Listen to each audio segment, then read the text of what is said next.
Eh bien, bonjour à toutes et à tous. Nous sommes ici en direct des stages internationaux de Yoga Tumo Maurice Dobar, dans les Alpes italiennes, où on a eu des activités. Donc, pour ceux qui ne connaissent pas, le Tumo, le matin, on est en extérieur, le plus déshabillé possible. On commence par une méditation au maximum 1 heure, donc assis dans la neige. On met un plastique pour ne pas se mouiller les fesses, n'est-ce pas? Et on s'assoit sur un petit coussin et confortablement, eh bien, déshabillé, on reste là, en respirant tranquillement, en ouvrant les énergies, etc. Après, il y a sortie raquette et déshabillé encore, et finalement, le bain dans une eau 0, 1, 2 degrés. Voilà. Alors Pierre, qui est avec nous cette semaine, eh bien, il a participé à toutes les activités. Et je vais lui poser une question ou deux questions. Mais avant, j'aimerais qu'il se présente, hein. Donc, Avec plaisir. toi, tu es naturopathe, c'est ça? C'est ça. Merci beaucoup, Patrick. Moi, je suis naturopathe, donc pour ceux qui connaissent, hein, je suis thérapeute, on va dire. Et voilà, je vis dans la région d'Avignon. La santé, ça a toujours été ma grande passion. À travers le sport, à travers voilà, beaucoup de choses.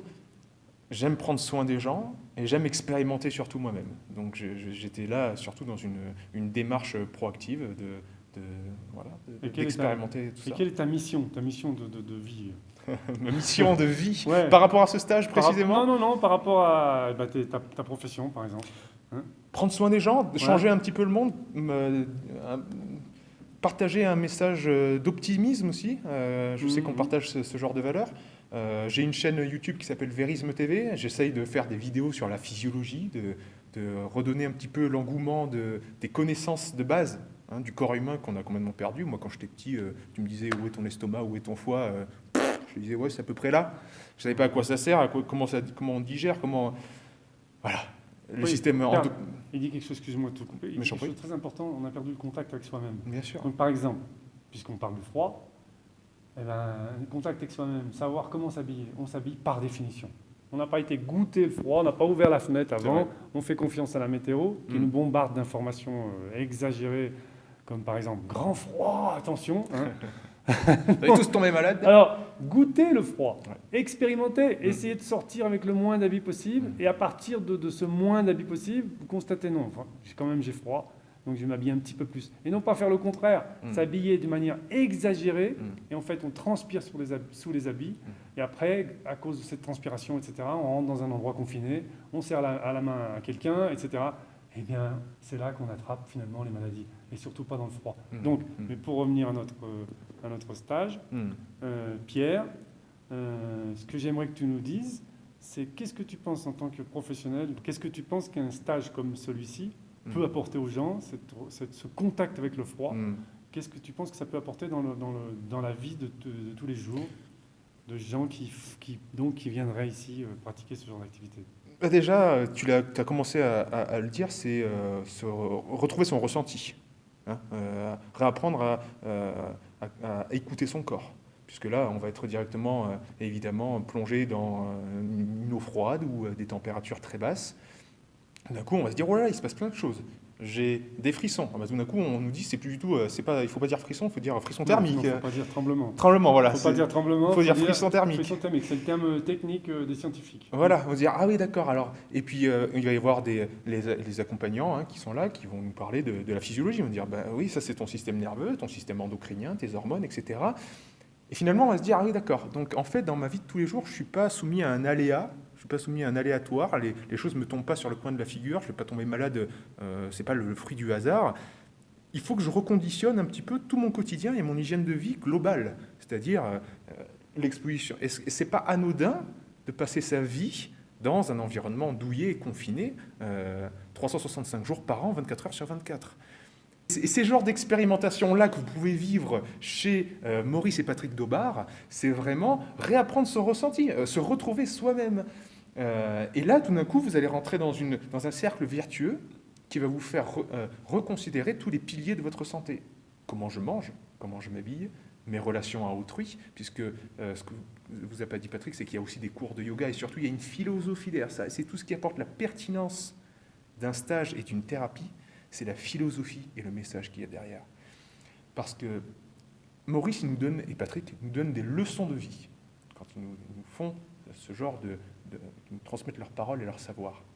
C'est un prisme à travers lequel on peut regarder notre quotidien et reconsidérer, comme je l'ai dit, l'ensemble de notre journée, l'ensemble de notre année, l'ensemble de notre vie pour avoir de meilleures relations sociales, être en meilleure santé. Et comme j'ai dit, ça fait effet boule de neige et ça vous crée un cercle vertueux qui vous fait reconsidérer toute votre vie. Et c'est vraiment ça qui est important. Et c'est le cœur du message, je pense. Et c'est donc n'importe qui viendrait, qui est frileux. Moi aussi, j'étais frileux, mais vous ne pouvez pas savoir. Moi, c'était double gant. Je suis parti à Bali cet hiver pour fuir l'hiver.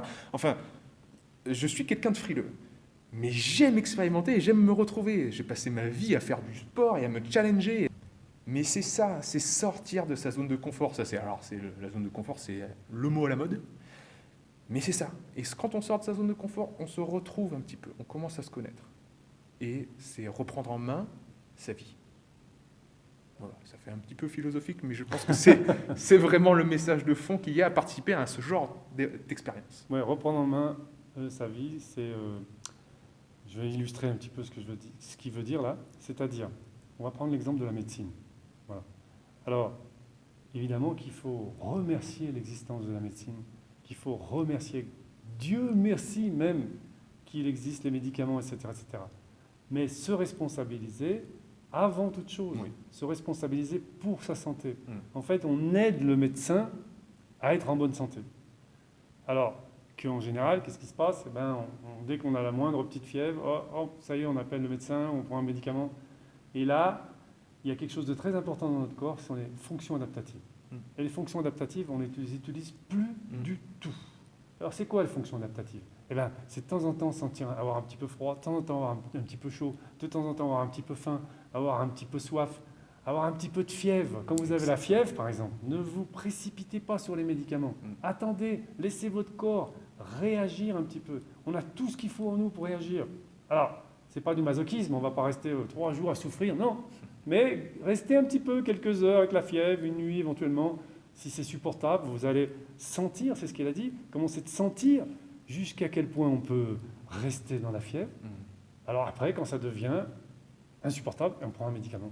Voilà. Mais le peu que vous serez resté, que ce soit 3 heures, 2 heures, une nuit avec la fièvre, vous aurez permis à vos fonctions adaptatives, c'est-à-dire les soldats qui demeurent en vous, de s'exprimer.